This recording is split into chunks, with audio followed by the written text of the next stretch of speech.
Moi, j'aimerais juste vous dire que tout ça n'est qu'un plan de la part de Monsieur Emmanuel Macron et de sa copine Madame Ursula von der Leyen.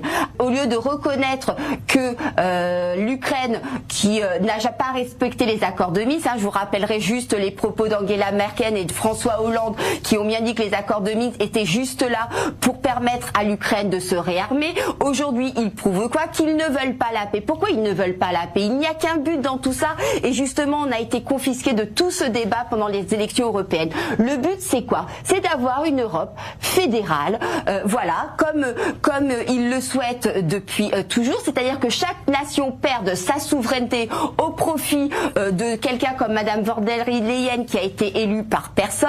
Le but c'est de détruire nos économies comme ils ont commencé à le faire pendant la période Covid.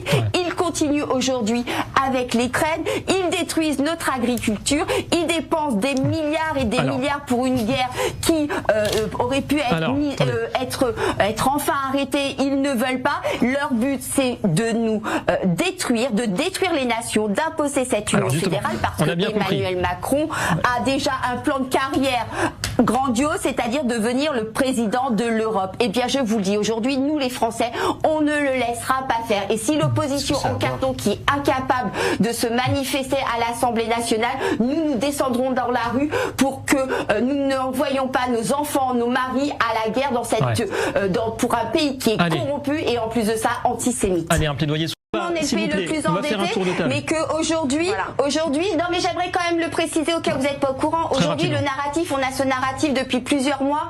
On a ce narratif depuis plusieurs mois où ils veulent piocher dans notre épargne pour aller financer l'Ukraine. Je rappellerai juste qu'on a dépensé 5,1 milliards d'euros pour l'Ukraine en France, quand le déficit qu'on nous annonce catastrophique des retraites est de 6,1 milliards. Donc ça suffit, les Français ne sont pas les dindons de la farce. Et si Emmanuel Macron a envie d'aller faire la guerre en Ukraine, il a qu'à prendre son sac à dos, son petit uniforme kaki avec Brigitte Macron et la caler sur le front lui-même.